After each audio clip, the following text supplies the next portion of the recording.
이 바다는 조용했어야 했습니다. 하지만 일본이 먼저 선을 넘었습니다. 제주 남단 7광구. 일본 해상자위대가 움직였고 중국은 하늘에서 지켜봤으며 미국은 아무 말도 하지 않았습니다. 그런데 이상했습니다. 한국은 함대를 보내지 않았습니다. 경고방송도 성명 발표도 없었습니다. 대신 바다 밑에서 아무도 보지 못한 판이 깔리기 시작했습니다. 여기서 잠깐 구독 버튼 꾹 눌러주시고요. 좋아요는 이 영상이 더 많은 분들께 전달되는데 정말 큰 힘이 됩니다. 그리고 한국이 이 상황을 어떻게 끝냈을 것 같으신지 댓글에 남겨주세요. 쏘지 않고 끝냈다고 생각하신다면 억제라고, 강력 대응했다고 생각하신다면 제압이라고 자유로운 댓글을 남겨주세요. 지금부터 대한민국의 진짜 승리를 공개합니다. 브뤼셀 NATO 통합 분석실 오전 9시. 저는 커피를 마시며 스크린을 보고 있었습니다. 엘레나 로버츠 36살. 위성 해양 패턴 분석관이죠. 아리랑치로 데이터였습니다. 한국 정찰 위성이 찍은 제주 남단 해역 영상이었어요. 실시간이 아니었습니다. 6시간 전 촬영분이었죠.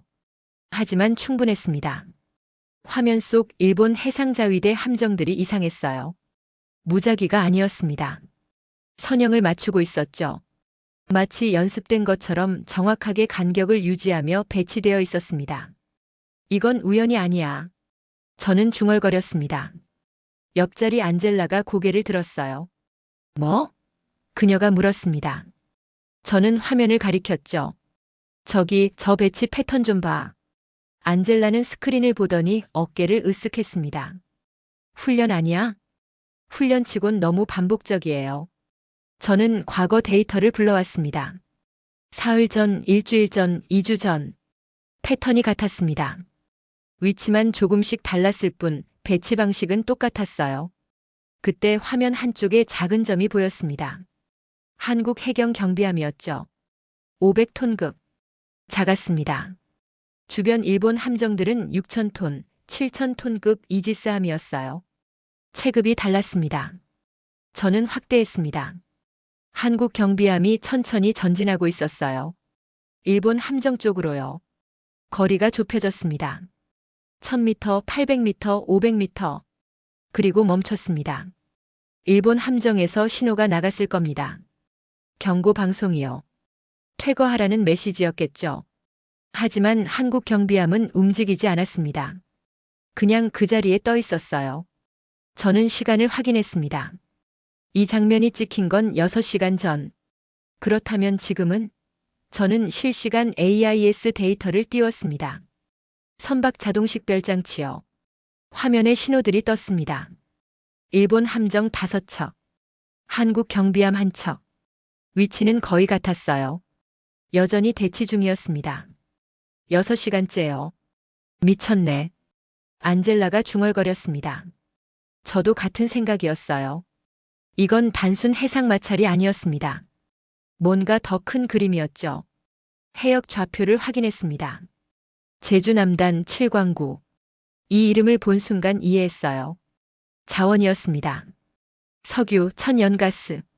한국과 일본이 수십 년간 다퉈온 해역이었죠. 그런데 이상했습니다. 한국은 왜 군함을 보내지 않았을까요? 해경만 보낸 이유가 뭘까? 그때 스크린에 새 알림이 떴습니다. 일본 대잠 헬기 활동 증가. 소나부표 투하 패턴 감지. 저는 눈을 가늘게 떴어요. 대잠? 잠수함을 찾고 있다는 뜻이었습니다. 설마. 한국 잠수함 배치 데이터를 검색했습니다. 공개 정보는 없었어요. 당연했죠. 하지만 정황은 있었습니다. 일본이 찾고 있다는 건 뭔가 있다고 의심한다는 뜻이니까요. 안젤라가 말했습니다. 한국이 잠수함을 보냈을 리 없어. 확전되잖아. 저는 대답하지 않았습니다. 확신할 수 없었거든요. 화면 속 한국 경비함은 여전히 그 자리에 있었습니다. 작고 외로워 보였어요. 하지만 물러서지 않았습니다. 일본 함정들이 압박해도 경고 방송을 쏟아내도 그 자리를 지키고 있었죠. 가슴이 답답해졌습니다. 이건 공평하지 않았어요. 체급도 숫자도 모든 게 일본 쪽이었으니까요. 그런데 한국은 버티고 있었습니다. 왜 안 물러서는 거야? 안젤라가 물었습니다. 저는 천천히 대답했어요. 물러서면 끝이니까. 좌표가 굳으면 다음엔 더 밀려날 거야.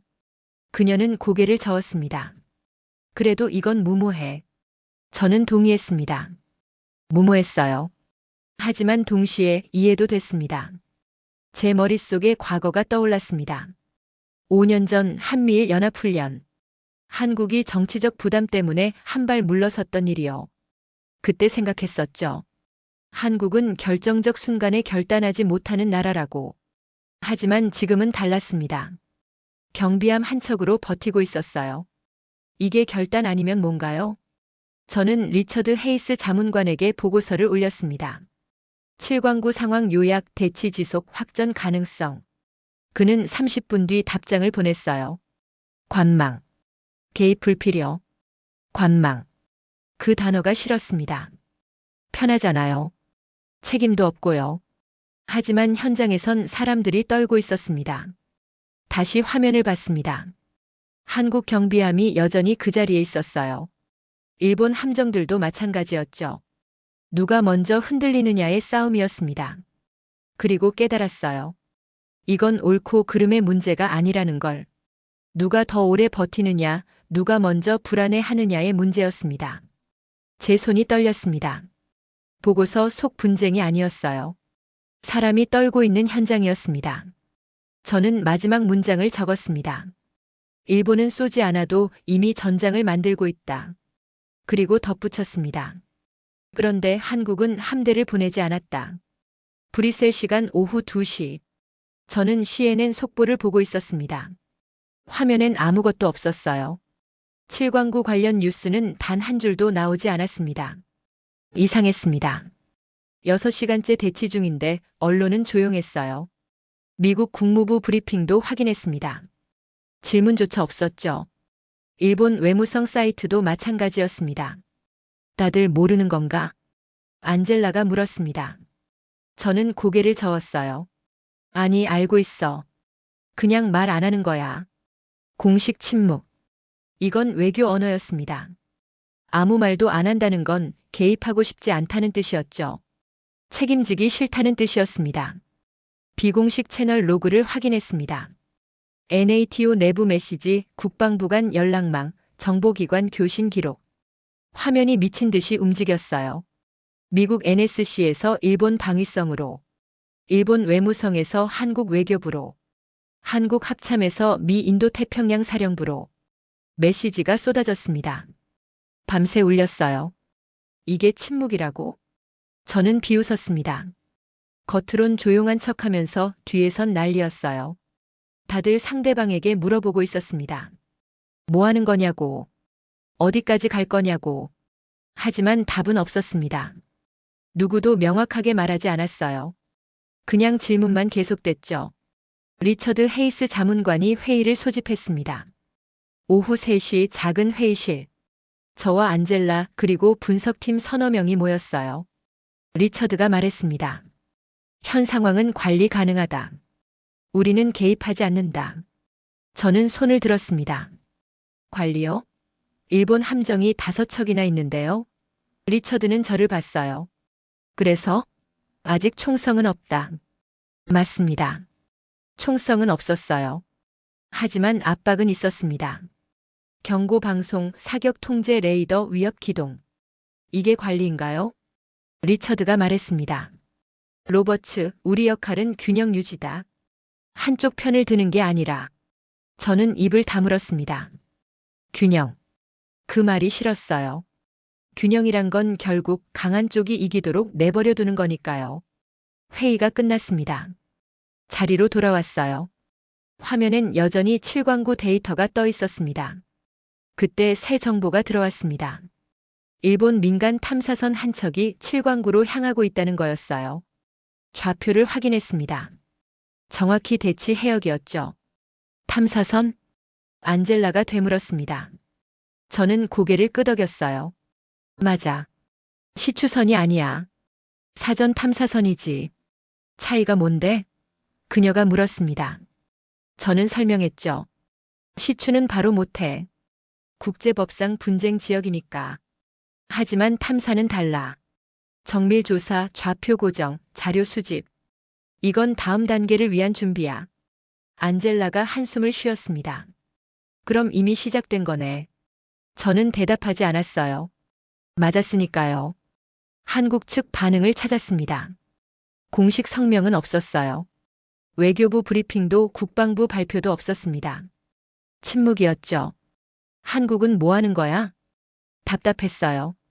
일본은 움직이는데 한국은 가만히 있었습니다. 해경 경비함 한 척만 덩그러니 떠 있었어요. 과거가 떠올랐습니다. 5년 전 한미일 훈련 때 한국이 물러섰던 일. 그때 확신했었어요. 한국은 결정적 순간에 약하다고. 지금도 똑같았습니다. 일본이 탐사선까지 보내는데 한국은 아무것도 안 했어요. 군함도 없고 성명도 없었습니다. 분노가 치밀었습니다. 왜 가만히 있는 거야? 왜 맞서지 않는 거냐고. 안젤라가 조용히 말했습니다. 엘레나, 한국은 원래 그래. 너도 알잖아. 정치적으로 부담스러우면 물러서는 나라야. 맞아요. 알고 있었어요. 하지만 인정하고 싶지 않았습니다. 그날 밤 집에 가지 못했습니다. 분석실에서 밤을 샜어요. 화면을 계속 봤습니다. 일본 탐사선이 천천히 접근했습니다. 한국 경비함은 여전히 그 자리에 있었어요. 움직이지 않았습니다. 커피를 마셨습니다. 쓰고 차가웠어요. 잠이 안 왔습니다. 새벽 4시쯤 로그에 이상한 기록이 보였습니다. 심해 음향 데이터였어요. 7광구 해역 수심 200m 부근. 파일을 열었습니다. 파형이 떴어요. 조용했습니다. 너무 조용했죠. 이상해. 바다는 원래 시끄러워요. 파도, 선박, 해류, 생물 소음. 항상 뭔가 있습니다.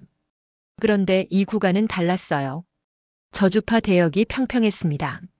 마치 누가 소음을 지운 것처럼요. 과거 데이터와 비교했습니다. 사흘 전엔 정상이었어요. 이틀 전도 괜찮았습니다. 그런데 어제부터 이상해졌죠. 뭐지? 확대해서 특정 주파수 대역만 골라서 봤어요. 그리고 발견했습니다.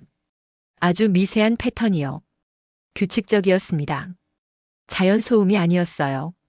뭔가 인위적인 거였습니다. 심장이 빨라졌습니다. 이건 잠수함일 수도 있었어요. 아주 조용한 잠수함. 하지만 확신할 수 없었습니다. 데이터가 명확하지 않았거든요. 그냥 이상할 만큼 조용한 정도였죠. 메모를 남겼습니다. 7광구 심해 음향 이상. 추가 분석 필요. 그리고 다시 화면을 봤습니다. 한국 경비함이 여전히 떠 있었어요. 한국이 정말 아무것도 안 하는 걸까? 아니면 보이지 않게 뭔가 하고 있는 걸까? 아침 6시 해가 떴습니다. 7광구는 여전히 조용했어요. 겉으로는요. 손이 떨렸어요. 커피 때문이 아니었습니다.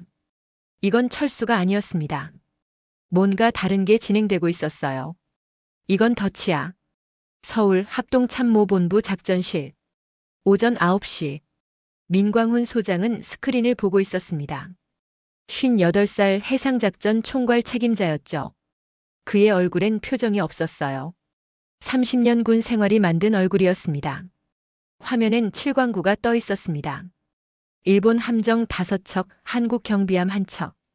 빨간 점과 파란 점이 가까이 붙어 있었어요. 8시간째입니다. 참모가 보고했습니다. 민광훈은 고개를 끄덕였어요. 알고 있었습니다. 밤새 보고를 받았으니까요. 일본 측 움직임은요? 민광훈이 물었습니다. 참모가 대답했죠. 대잠 헬기 활동 증가, 소나부표 투하 패턴 확대, 탐사선 접근 중입니다. 민광훈은 입술을 깨물었습니다. 탐사선. 그게 핵심이었어요. 시추가 아니었습니다. 하지만 좌표를 고정하는 단계였죠. 우리 측 대응은 해경 경비함 유지 중입니다. 철수 요청 없습니다. 민광훈은 한숨을 쉬었습니다. 해경이 버티고 있었어요. 작은 배로 큰 함정들을 상대하며 버티고 있었습니다. 참모가 조심스럽게 물었습니다. 소장님, 함대 전개는요? 민광훈은 고개를 저었습니다. 아니, 지금은 안 돼. 왜요? 참모가 되물었어요. 민광훈은 천천히 설명했습니다. 일본이 원하는 게 뭐겠나? 우리가 군함을 보내는 거야. 그럼 분쟁이 공식화되지. 언론이 달려들고 외교가 흔들리고 경제 타격이 온다. 일본은 그걸 노리는 거야. 참모는 입을 다물었습니다. 민광훈이 이어서 말했어요. 우리가 위에서 이기면 전쟁이 된다. 하지만 밑에서 이기면 조용히 끝난다. 밑에서요? 민광훈은 스크린을 가리켰습니다. 수면 아래 말이야. 참모는 이해했습니다. 잠수함. 민광훈은 고개를 끄덕였어요. 그때 전화가 울렸습니다. 외교부였어요. 민광훈은 받았습니다. 소장님, 미국 측에서 연락이 왔습니다. 상황 파악 요청입니다. 민광훈은 짧게 대답했습니다. 관리 중이라고 전하세요. 관리요? 외교부 관계자가 되물었어요. 민광훈은 단호했습니다. 네. 관리 중입니다. 전화를 끊었습니다. 민광훈은 다시 스크린을 봤어요. 일본 함정들이 천천히 움직이고 있었습니다. 경비함을 압박하는 각도였죠. 참모가 말했습니다. 소장님, 현장에서 긴장도가 높아지고 있습니다. 일본 측 경고 방송이 거세집니다. 민광훈은 조용히 물었습니다. 우리 경비함 함장은 누군가? 최영호 경감입니다. 민광훈은 그 이름을 기억했습니다. 20년 경력, 냉정한 사람이었어요. 흥분하지 않는 성격이었죠. 그 사람 믿어도 되나? 민광훈이 물었습니다. 참모는 확신에 찬 목소리로 대답했어요. 네, 믿습니다. 민광훈은 고개를 끄덕였습니다. 그럼 그대로 둬. 함장 판단에 맡긴다. 참모는 조금 놀란 표정이었어요. 하지만 대답했습니다. 알겠습니다. 민광훈은 자리에서 일어났습니다. 창밖을 봤어요. 서울 하늘은 맑았습니다. 평화로워 보였죠. 하지만 제주 남단은 달랐습니다. 긴장이 높아지고 있었어요. 언제 터질지 모르는 상황이었습니다.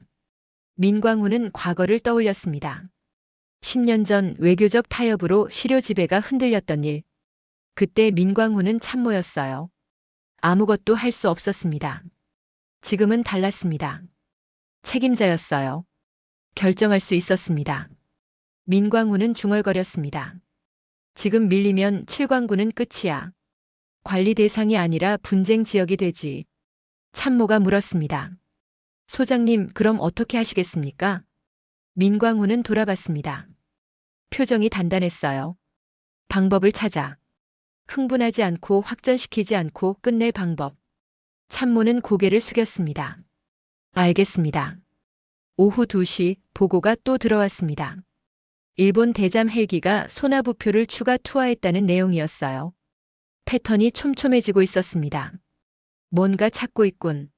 민광훈이 중얼거렸습니다. 참모가 물었어요. 우리 잠수함 말입니까? 민광훈은 대답하지 않았습니다. 대신 물었죠. 도산 안창호함 상태는? 대기 중입니다. 언제든 출동 가능합니다. 민광훈은 깊게 숨을 들이쉬었습니다. 그리고 내쉬었어요. 결정의 순간이었습니다. 출동 준비. 민광훈이 말했습니다. 참모가 되물었어요. 지금입니까? 민광훈은 고개를 끄덕였습니다. 지금. 하지만 조용히. 누구도 모르게. 참모는 잠시 망설였습니다. 그리고 물었어요.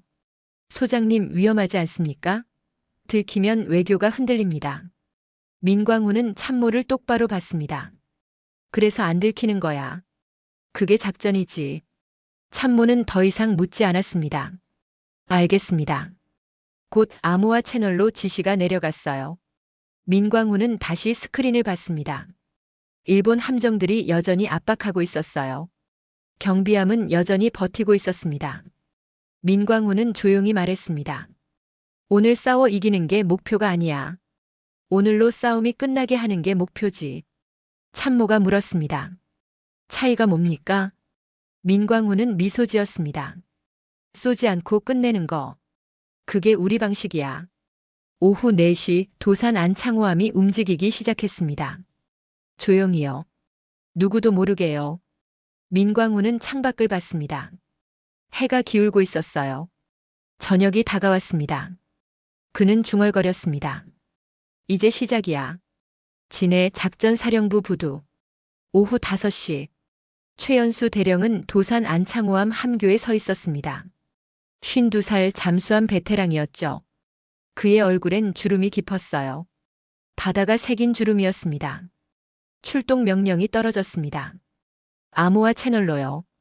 조용히 누구도 모르게. 승조원들은 45명. 모두 침묵했어요. 긴장한 얼굴들이었습니다. 함장님. 부함장 김태진 중령이 다가왔습니다. 준비 완료했습니다. 최연수는 고개를 끄덕였습니다. 출항한다. 도산 안창호함이 천천히 움직였습니다. 부두를 떠났어요. 수면 위는 조용했습니다. 저녁 바람만 불었죠. 항구를 벗어났습니다. 남쪽으로 향했어요. 제주 방향이었습니다. 김태진이 물었습니다. 함장님, 작전 목표는요? 최연수는 짧게 대답했습니다. 칠광구. 일본 함정 무력화. 무력화요? 김태진이 되물었어요. 격침 말입니까? 최연수는 고개를 저었습니다. 아니, 쏘지 않는다. 움직이지 못하게만 만든다. 김태진은 이해했습니다. 비살상 무력화. 어렵지만 가능했어요. 도산함에는 그럴 장비가 있었습니다. 최연수는 해도를 펼쳤습니다. 칠광구까지 거리는 200km. 수심은 평균 200m였어요. 접근 경로를 계산했습니다. 수온 약층, 해류, 소음 환경. 모든 걸 고려해야 했죠.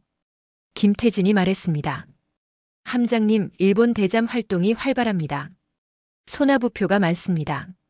최연수는 알고 있었습니다. 그래서 더 조심해야 했어요. 완벽하게 숨을 순 없었습니다. 현실의 바다는 그렇게 호락호락하지 않았죠. 대신 다른 방법이 있었습니다. 확신을 못하게 만드는 거였어요. 최연수는 승조원들에게 말했습니다. 우리 목표는 투명인간이 아니야. 상대가 뭔가 이상하다까지만 느끼고 증거는 못 잡게 하는 거지. 승조원들은 긴장했습니다. 어려운 작전이었어요. 실수하면 들키고 들키면 외교 문제가 됐습니다. 오후 7시 자망 준비 완료. 최연수는 명령했습니다. 자망. 도산함이 수면 아래로 가라앉았습니다. 천천히요. 조용히요. 수심 50m, 100m, 150m. 최연수는 소나 화면을 봤습니다. 주변 소음이 보였어요. 선박, 파도, 해류. 복잡했습니다. 전방 소나 작동. 조타장이 보고했습니다. 최연수는 귀를 기울였어요. 수중 3개의 소리를 들었습니다. 20시 칠광구 접근. 수심 200m 유지. 김태진이 말했습니다. 함장님, 일본 함정 소나 신호 감지됩니다. 액티브 소나입니다. 최연수는 예상했습니다. 일본이 찾고 있었어요. 뭔가 있다고 의심하며 찾고 있었습니다. 소나 신호가 반복해서 울렸습니다. 물속을 통과했어요. 도산함 선체에 부딪혔습니다. 하지만 반사판은 약했습니다. 도산함의 흡음 타일 덕분이었죠. 완벽하진 않았어요. 그래도 확신을 주진 않았습니다. 김태진이 긴장한 목소리로 말했습니다. 함장님, 저들이 우리를 찾고 있습니다. 최연수는 침착했습니다. 찾게 둬. 대신 확신은 못하게 해.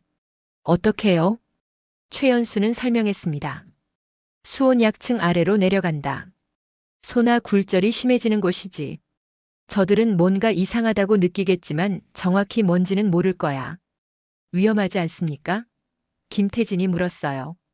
더 깊이 가면 바닥 지형과 충돌 위험이 있습니다.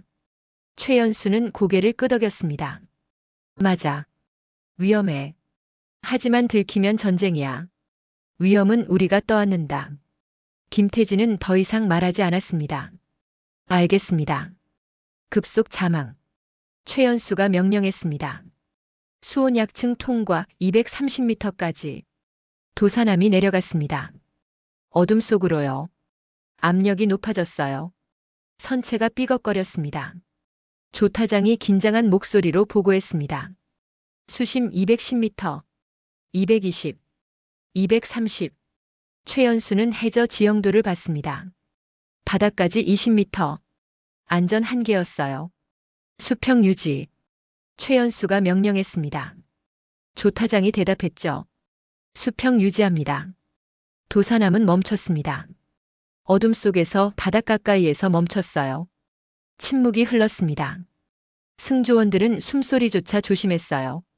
모든 소리가 크게 들렸습니다. 위에서 소나 신호가 계속 내려왔습니다. 일본 함정이었어요.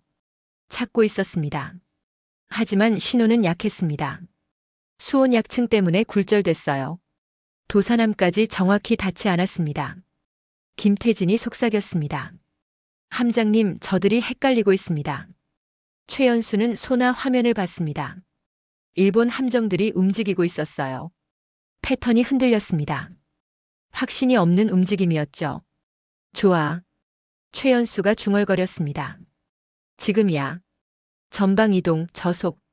최연수가 명령했습니다. 일본 함정 밑으로 접근한다. 도사남이 천천히 움직였습니다. 바닥 가까이에서 조용히 움직였어요. 일본 함정과의 거리가 좁혀졌습니다. 1000m, 500m, 300m 김태진이 말했습니다. 함장님, 위험 거리입니다. 최연수는 알고 있었습니다. 하지만 멈추지 않았어요. 200m까지 접근했습니다. 일본 함정의 소나가 더 빠르게 작동했습니다. 긴장하고 있었어요. 뭔가 느끼고 있었습니다. 하지만 확신은 없었습니다. 증거가 없었어요. 명확한 표적이 잡히지 않았습니다. 최연수는 조용히 말했습니다. 이제 상대가 지치기 시작했어. 김태진이 물었습니다. 다음 단계는요? 최연수는 화면을 봤습니다. 일본 함정 밑 250m 거리. 완벽한 위치였어요. 기만 전술. 최연수가 말했습니다. 미끼를 던진다. 7광구 해저 수심 230m. 21시 40분. 도산 안창호함 함내는 조용했습니다.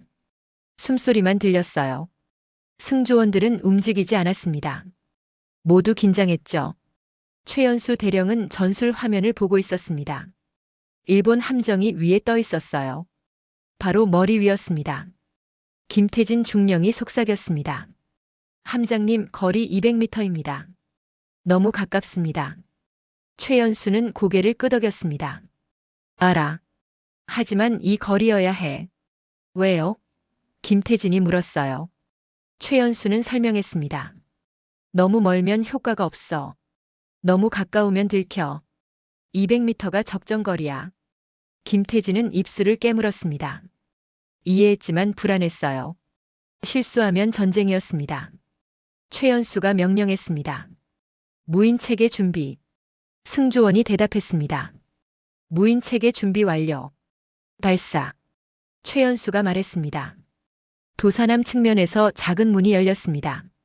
수중 무인체계가 나왔어요. 조용히 천천히 나왔습니다. 크기는 작았습니다. 50cm 남짓. 하지만 역할은 컸어요. 무인체계가 위로 올라갔습니다. 일본 함정 쪽으로요. 천천히 접근했습니다. 최연수는 화면을 봤습니다. 무인체계의 카메라 영상이었어요. 어둠 속에서 일본 함정 선체가 보였습니다. 거리 100m, 50m, 30m. 무인체계가 일본 함정 밑에 도착했습니다. 스크류 근처였어요. 작동 시작. 최연수가 명령했습니다. 무인체계가 움직였습니다. 특정 주파수 신호를 발생시켰어요. 스크류와 선체의 진동을 일으키는 신호였습니다. 완전히 고장내는 게 아니었습니다. 그럴 순 없었어요. 대신 불안을 만들었습니다. 원인 불명의 진동, 이상한 소음, 센서 교란. 일본 함정 내부에서 혼란이 시작됐을 겁니다. 계기판에 이상 신호가 떴을 거예요. 원인을 알 수 없는 신호였죠. 김태진이 말했습니다. 함장님, 일본 함정이 속도를 줄이고 있습니다. 최연수는 예상했습니다. 당연해. 뭔가 이상하니까. 그런데 증거는 없습니다. 김태진이 덧붙였어요. 공격받은 거라고 확신할 수 없을 겁니다. 최연수는 미소 지었습니다. 그게 포인트야. 확신할 수 없으면 쏠 수도 없어. 함내 긴장이 계속됐습니다. 시간이 천천히 흘렀어요. 1분, 2분, 3분. 조 타장이 보고했습니다. 함장님, 일본 함정 두 번째 배도 속도 감소 중입니다. 최연수는 고개를 끄덕였습니다. 좋아. 계속해. 무인 체계가 두 번째 함정으로 이동했습니다. 같은 작업을 반복했어요. 진동, 소음, 교란. 일본 함대 전체가 흔들리기 시작했습니다. 5척 중 3척이 속도를 낮췄어요. 원인을 찾으려 했지만 찾을 수 없었습니다. 김태진이 긴장한 목소리로 말했습니다. 함장님, 일본 측에서 대잠 헬기를 추가 투입하고 있습니다. 최연수는 화면을 봤습니다. 헬기가 더 날아왔어요. 소나부표를 투하했습니다. 패턴이 더 촘촘해졌죠. 찾고 있군. 최연수가 중얼거렸습니다. 하지만 못 찾을 거야. 왜요? 김태진이 물었습니다. 최연수는 설명했습니다. 우린 지금 수온 약층 아래 있어. 소나 굴절 때문에 정확한 위치가 안 잡혀. 게다가 무인 체계는 너무 작아. 레이더엔 안 잡히지. 하지만 의심은 하고 있습니다. 김태진이 말했어요. 최연수는 동의했습니다. 맞아. 의심하고 있어. 하지만 의심만으론 부족해. 증거가 있어야 쏘거든. 그때 일본 함정에서 통신이 터졌습니다. 암호화됐지만 양이 많았어요. 급하게 주고받는 메시지였죠. 통신 분석관이 보고했습니다. 함장님, 일본 측 내부 혼선 포착됩니다. 지휘 계통이 흔들리고 있습니다. 최연수는 만족했습니다. 바로 그거야.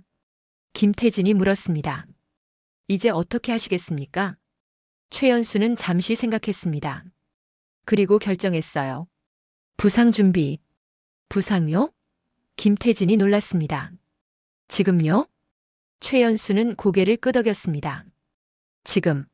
모습을 보여줄 때야. 위험하지 않습니까? 김태진이 물었어요. 보이면 공격받을 수 있습니다. 최연수는 차분했습니다. 공격 안 해. 못해. 확신이 없으니까. 하지만 만약에요? 최연수는 김태진을 똑바로 봤습니다. 만약은 없어. 우린 계산하고 움직이는 거야. 감으로 하는 게 아니라고. 김태진은 더 이상 말하지 않았습니다. 알겠습니다. 부상 준비. 최연수가 명령했습니다. 천천히 수온 약층 위로. 도사남이 움직였습니다. 위로 올라갔어요. 230m에서 200m로. 150m로. 압력이 줄어들었습니다. 선체 삐걱거림이 멈췄어요. 승조원들은 여전히 긴장했습니다. 수심 100m. 조 타장이 보고했습니다. 최연수는 명령했습니다. 계속. 50m. 30m.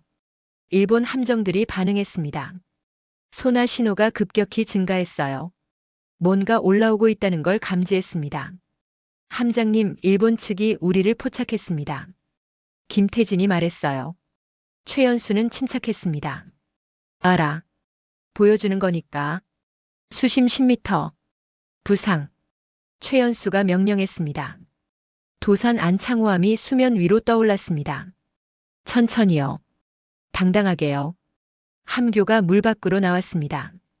그리고 선체가 드러났어요. 검은 철의 덩어리였습니다. 최연수는 함교로 올라갔습니다. 바깥 공기를 마셨어요. 차갑고 짰습니다. 일본 함정들이 보였습니다. 500m 거리. 가까웠어요. 모두 이쪽을 보고 있었습니다. 최연수는 그들을 봤습니다. 그리고 생각했죠. 이제 끝이야. 일본 이지스함 함교. 22시 10분. 사토 마사이로 대좌는 쌍안경을 내려놓았습니다. 54살 해상자위대 베테랑이었죠. 그의 얼굴은 굳어 있었어요. 저건 사토가 중얼거렸습니다. 한국 잠수함입니다. 부함장이 대답했어요. 도산 안창호급으로 보입니다. 사토는 믿을 수 없었습니다. 한국 잠수함이 여기까지 왔다는 게 말이죠. 언제 접근한 겁니까? 모릅니다. 전투정보실이 답했어요. 탐지 기록이 불명확합니다. 불명확? 사토가 되물었습니다. 우리가 8시간 동안 소나를 돌렸는데? 네. 하지만 정확한 위치를 특정하지 못했습니다. 사토는 이해할 수 없었습니다. 일본 이지스함의 대잠 능력은 세계 최고였어요. 한국 잠수함을 못 잡을 리 없었습니다. 그런데 잡지 못했습니다. 뭔가 이상하다는 느낌만 있었을 뿐 명확한 표적은 없었죠. 사토는 화가 났습니다. 저들이 우리 밑에 있었다는 얘기잖아. 그렇습니다. 부함장이 조용히 대답했어요. 사토는 주먹을 쥐었습니다. 수치였어요. 일본 해상자위대가 한국 잠수함에게 당한 거였습니다. 그때 전투정보실에서 보고가 들어왔습니다. 대좌님 3번함에서 이상 보고 들어왔습니다. 뭔데? 사토가 물었습니다. 스크류 진동 감지. 원인 불명입니다. 사토는 눈살을 찌푸렸습니다. 진동? 고장인가? 아닙니다. 계기상 이상 없습니다. 하지만 함내에서 진동이 느껴진다고 합니다. 사토는 이해하지 못했습니다. 계기는 정상인데 진동이 있다? 말이 안 됐어요. 이 번함도 마찬가지입니다. 부함장이 덧붙였어요. 10분 전부터 미세한 진동이 감지됩니다. 사토는 불안해졌습니다. 뭔가 잘못되고 있었어요. 하지만 뭔지 알 수 없었습니다. 소나 확인. 사토가 명령했습니다. 주변에 뭔가 있나? 소나 화면이 떴습니다. 복잡했어요. 파도, 해류, 여러 신호들이 섞여 있었습니다. 명확한 표적 없습니다. 소나 담당이 보고했어요. 하지만 배경 소음이 불규칙합니다. 불규칙? 사토가 되물었습니다. 네. 뭔가 작은 물체들이 움직이는 것 같은데 정확히 특정할 수 없습니다. 사토는 답답했습니다. 뭔가 있는데 잡히지 않는다는 거였어요. 이게 무슨 상황인가? 그때 4번함에서 긴급 통신이 들어왔습니다. 대좌님 4번함 속도 감속 중입니다. 왜? 사토가 물었어요. 스크류 이상입니다. 고속 기동 시 진동이 심해진다고 합니다. 사토는 이해할 수 없었습니다. 고장도 아닌데 진동이 생긴다? 그게 말이 되나? 부함장이 조심스럽게 말했습니다. 대좌님, 한국 잠수함이 뭔가 했을 가능성이 있습니다. 뭘? 사토가 되물었어요. 어뢰도 아니고 공격 신호도 없었어. 물리적 공격이 아닐 수 있습니다.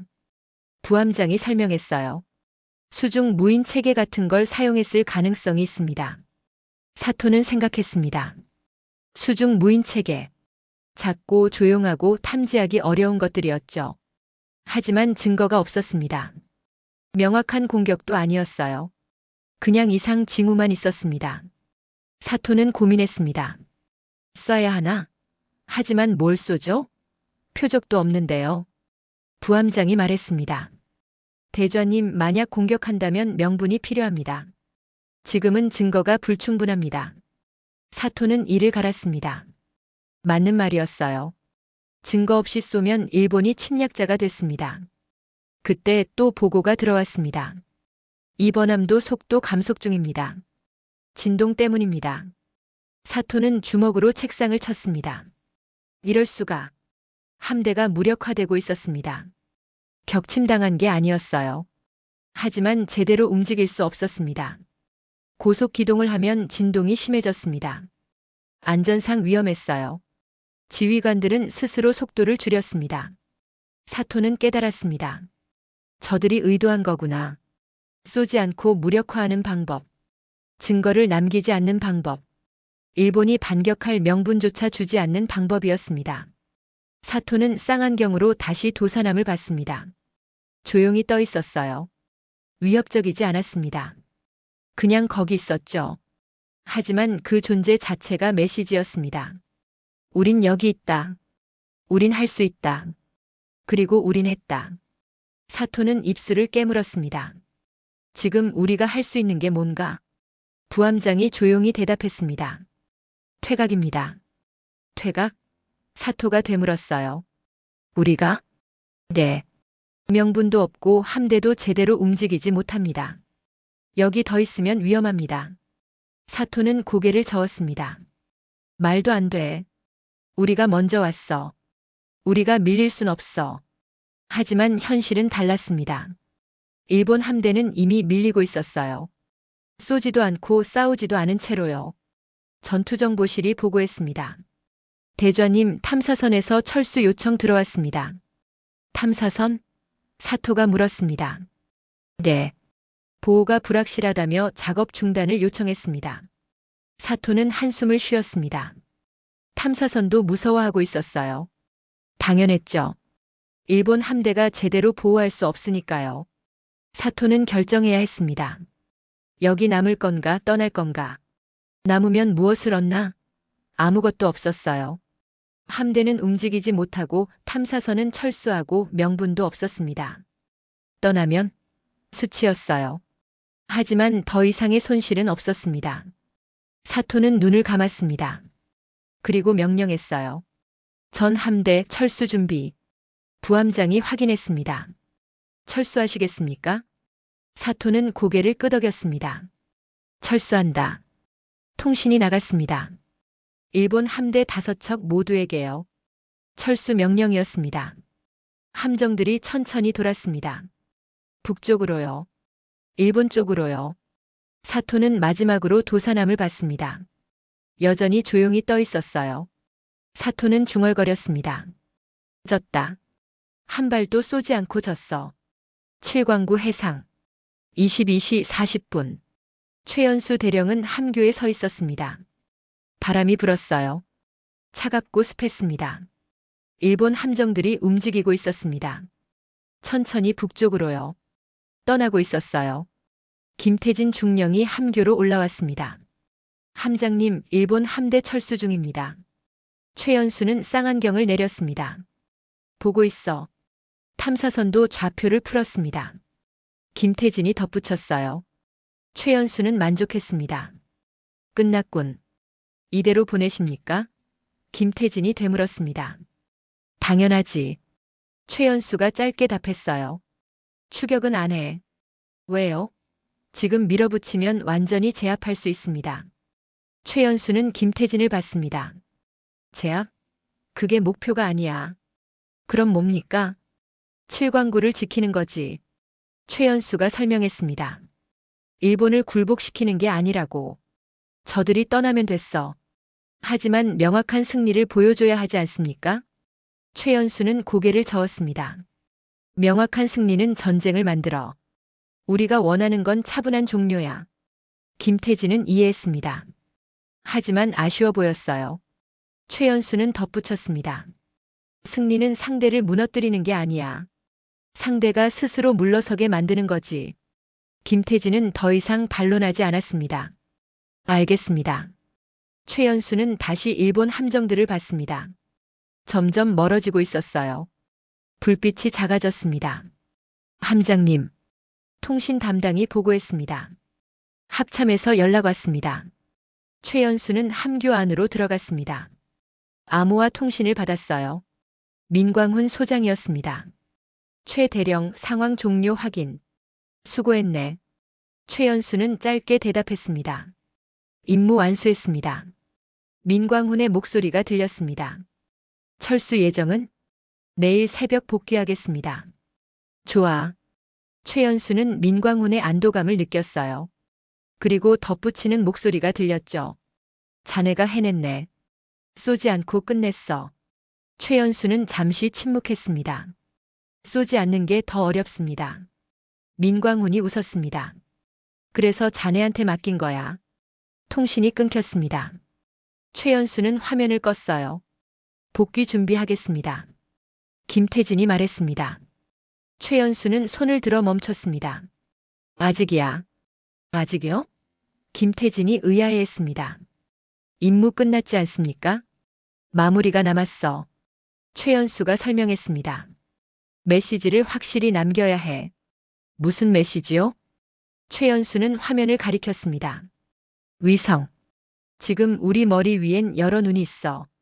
미국, 중국, 일본. 다들 보고 있지. 그래서요? 보여줘야 해. 최연수가 말했습니다. 우리가 여기 있다는 걸, 그리고 우리가 할 수 있다는 걸. 어떻게 해요? 함 상부 해치 개방. 최연수가 명령했습니다. 점검 작업 시작. 김태진은 그제야 이해했습니다. 위성에 보이게 하는 거였어요. 도사남이 무엇을 할 수 있는지 보여주는 거였습니다. 해치가 열렸습니다. 함상부였어요. VLS 구획이었습니다. 승조원들이 나왔습니다. 점검 작업을 시작했어요. 느리고 명확하게 움직였습니다. 위성에서 보면 뭐가 보일까요? 최연수가 물었습니다. 작업 중인 승조원들, 그리고 VLS 구획. 김태진이 대답했습니다. 맞아. 최연수가 인정했습니다. 발사 준비는 아니야. 하지만 존재는 확인되지. 김태진은 납득했습니다. 발사하지 않는다. 하지만 할 수 있다는 걸 보여준다. 정확해. 최연수가 말했습니다. 위협이 아니라 암시야. 작업이 30분간 이어졌습니다. 충분한 시간이었어요.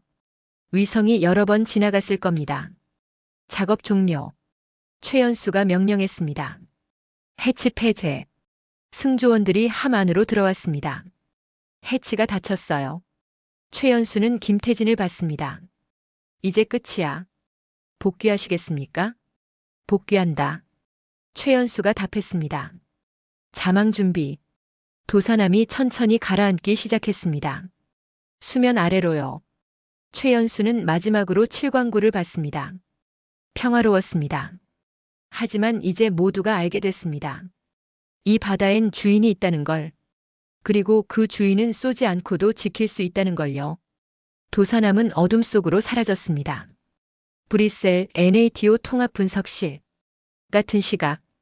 엘레나 로버츠는 위성 영상을 보고 있었습니다. 실시간은 아니었어요. 30분 전 촬영본이었죠. 화면엔 도산 안창호함이 떠 있었습니다. 함 상부에서 승조원들이 작업 중이었어요. 엘레나는 확대했습니다. VLS 구획이 보였어요. 안젤라가 물었습니다. 뭐 하는 거야? 엘레나는 천천히 대답했습니다. 보여주는 거야. 뭘? 할 수 있다는 걸. 엘레나가 화면을 가리켰습니다.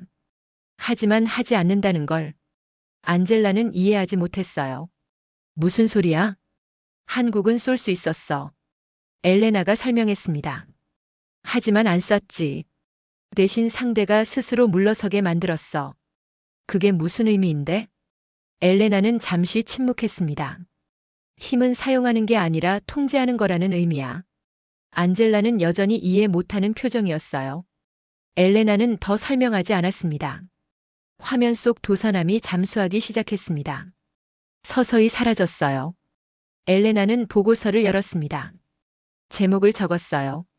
칠광구 사태 분석 비대칭 억제 전략의 성공 사례. 그리고 첫 문장을 썼습니다. 한국은 전쟁을 회피한 게 아니라 전쟁이 시작되지 않게 만들었다. 엘레나는 키보드에서 손을 뗐습니다. 그리고 중얼거렸어요. 내가 알던 한국은 없었다. 한국은 주체였다. 서울 합동참모본부. 다음 날 아침 8시. 민광훈 소장은 창밖을 보고 있었습니다. 맑았어요. 평범한 아침이었습니다. 칠광구는 조용했습니다. 일본 함정들은 철수했어요. 탐사선도 떠났습니다. 한국 해경 경비함만 남아 순찰 중이었죠. 국민은 몰랐습니다. 어젯밤 무슨 일이 있었는지요. 언론도 보도하지 않았어요. 민광훈은 만족했습니다. 그게 승리였습니다. 국민이 전쟁을 모르고 사는 것. 그게 군의 완성이었어요. 참모가 들어왔습니다. 소장님, 미국 측에서 연락 왔습니다.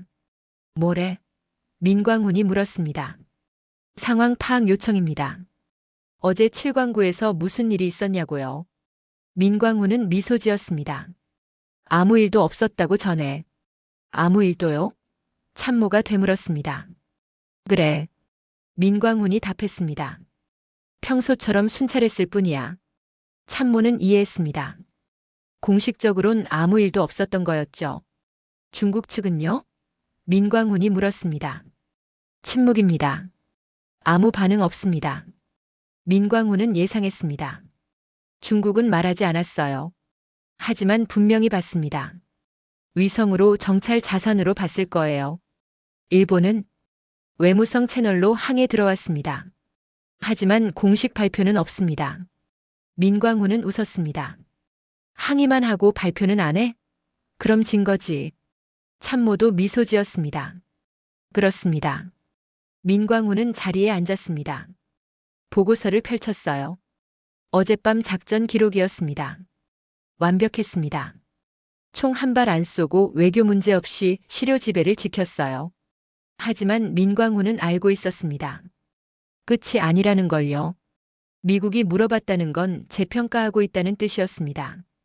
중국이 침묵한다는 건 데이터를 모으고 있다는 뜻이었어요. 관망. 그게 표면이었습니다. 하지만 속은 달랐죠. 다들 계산하고 있었습니다. 민광훈은 참모를 받습니다. 다음을 준비해야 해. 다음요? 참모가 물었습니다. 오늘은 칠광구였어. 민광훈이 말했습니다. 내일은 어딜까? 브뤼셀 NATO 통합분석실. 같은 시각. 엘레나 로버츠는 보고서를 완성했습니다. 20페이지. 칠광구 사태 전체 분석이었어요. 결론은 명확했습니다. 한국은 더 이상 보호 대상이 아니다. 균형을 만드는 플레이어다. 엘레나는 리처드 헤이스에게 보고서를 제출했습니다. 30분 뒤 그가 찾아왔어요. 로버츠. 리처드가 말했습니다. 이 보고서 진심인가? 네. 엘레나가 답했습니다. 리처드는 보고서를 흔들었습니다. 한국이 주도적 플레이어라고. 이건 과대평가 아닌가? 엘레나는 침착했습니다. 데이터가 말합니다. 한국은 일본 함대를 무력화했어요. 증거 없이 총 없이요. 그건 운이 좋았던 거야. 리처드가 반박했어요. 일본이 실수한 거지. 엘레나는 고개를 저었습니다. 운이 아닙니다. 설계된 결과예요. 한국은 처음부터 이 시나리오를 준비했어요. 증거가 있나? 엘레나는 화면을 켰습니다. 타임라인이 떴어요. 한국의 모든 움직임이 정리돼 있었습니다. 해경이 버틴 시간, 합참의 결정 타이밍, 잠수함의 접근 경로, 무인 체계 운용, 모든 게 연결돼 있었어요. 이건 즉흥이 아닙니다. 엘레나가 설명했습니다. 체계예요. 한국은 이미 이런 상황을 대비했던 겁니다. 리처드는 화면을 봤습니다. 표정이 굳었어요. 엘레나는 이어서 말했습니다. 우리가 한국을 과소평가했습니다. 정치적 부담 때문에 물러설 거라고 생각했죠. 하지만 틀렸어요. 리처드는 한숨을 쉬었습니다. 그럼 우리 전략을 수정해야 한다는 건가? 네. 엘레나가 확신에 차서 답했습니다. 한국은 변수가 아니라 방정식 자체를 바꿉니다. 리처드는 잠시 생각했습니다. 그리고 물었어요. 중국은 어떻게 볼까? 엘레나는 다른 파일을 열었습니다. 중국 정찰 위성 궤도 데이터였어요. 중국은 전 과정을 봤습니다. 엘레나가 말했습니다. 고해상도로요. 그들도 재평가하고 있을 겁니다. 재평가? 한국을 다시 계산하는 거죠. 엘레나가 설명했습니다. 일본 다음은 중국일 수도 있으니까요. 리처드는 보고서를 내려놓았습니다. 알겠네. 이 보고서 상부에 올리지. 엘레나는 안도했습니다. 감사합니다. 리처드가 문을 나가려다 멈췄습니다. 그리고 돌아봤어요. 로버츠, 자네는 한국을 높게 평가하는군. 엘레나는 대답했습니다. 평가가 아닙니다. 사실입니다. 리처드는 더 이상 말하지 않았습니다. 문을 나갔어요. 엘레나는 다시 화면을 봤습니다. 칠광구 위성 영상이었어요. 평화로운 바다였습니다. 하지만 이제 모두가 알았습니다. 이 바다는 더 이상 분쟁 지역이 아니라는 걸요. 엘레나는 중얼거렸습니다. 제주 남단 칠광구는 자원을 두고 싸운 바다가 아니었다. 힘이 어디까지 허용되는지 그 선을 다시 그린 바다였다. 베이징 인민해방군 해군사령부. 같은 날 오후 장웨이 대령은 분석 자료를 보고 있었습니다. 칠광구 사태 전말이었어요. 상관이 물었습니다. 평가는? 장외인은 조심스럽게 답했습니다. 한국의 능력을 재평가해야 합니다. 구체적으로 잠수함 운용 능력. 장외이가 설명했습니다. 우리가 생각했던 것보다 높습니다. 일본 대잠망을 뚫었어요. 일본이 허술했던 거 아닌가? 아닙니다. 장외이가 단호했습니다. 일본 이지스함의 대잠 능력은 세계 수준입니다. 그걸 뚫었다는 건 한국도 그 수준이라는 뜻입니다. 상관은 생각했습니다. 그럼 우리한테도 위협이 될 수 있다는 건가? 장외인은 신중하게 답했습니다. 가능성은 있습니다. 특히 서해에서요. 서해? 네. 장외이가 지도를 펼쳤습니다. 만약 한국이 같은 방식을 서해에 적용하면 우리 함대도 대응이 어려울 수 있습니다. 상관은 표정이 굳었습니다. 보고서 작성하게. 상부에 올리겠네. 알겠습니다. 상관이 나갔습니다. 장외인은 다시 자료를 봤어요. 한국. 작은 나라였습니다. 하지만 더 이상 무시할 수 없었어요. 장외인은 중얼거렸습니다. 관망하던 중국이 다음에도 관망만 할까? 서울 민광훈의 사무실. 저녁 6시. 민광훈은 혼자 앉아 있었습니다. 창밖엔 석양이 지고 있었어요. 전화가 울렸습니다. 최연수였습니다. 소장님 복귀 완료했습니다. 수고했네. 민광훈이 답했습니다. 푹 쉬게. 감사합니다. 전화를 끊으려는데 최연수가 물었습니다. 소장님 다음은 언제입니까? 민광훈은 미소 지었습니다. 다음? 네. 오늘은 끝났지만 내일을 준비해야 하지 않습니까? 민광훈은 대답했습니다. 자네 말이 맞네. 오늘은 끝이지만 시작이기도 하지. 전화가 끊겼습니다. 민광훈은 창밖을 봤어요. 국민은 몰랐습니다. 어젯밤 무슨 일이 있었는지요. 하지만 세계는 알았습니다. 한국이 바뀌었다는 걸요. 민광훈은 중얼거렸습니다. 국민이 전쟁을 모르고 살게 하는 것. 그게 우리가 해낸 일이야. 그리고 덧붙였습니다. 그리고 그게 우리가 계속해야 할 일이지. 석양이 졌습니다. 하지만 내일은 또 떠오를 겁니다. 칠광구는 다시 조용해졌습니다. 일본 함대는 떠났고 탐사선도 철수했습니다. 국민은 몰랐습니다. 그날 밤 무슨 일이 있었는지요. 언론도 보도하지 않았습니다. 하지만 세계는 알았습니다. 미국은 한국을 다시 계산했고 중국은 데이터를 모았으며 일본은 침묵했습니다. 한국이 증명한 건 명확했습니다. 힘은 쏘는 게 아니라 통제하는 거라는 것. 전쟁은 이기는 게 아니라 막는 거라는 것. 그리고 진짜 승리는 국민이 평화롭게 아침을 맞는 거라는 것이었습니다. 제주 남단 칠광구. 이 바다는 자원을 두고 싸운 곳이 아니었습니다. 힘이 어디까지 허용되는지 그 선을 다시 그은 바다였습니다. 하지만 이야기는 여기서 끝나지 않습니다. 관망하던 중국이 다음에도 관망만 할까요? 여러분은 언제 한국이 자랑스러우셨나요? 댓글로 나눠주세요. 좋아요와 구독 꾹 눌러주시면 다음에 좋은 영상들을 가장 빨리 만나보실 수 있습니다. 시청해주셔서 감사합니다.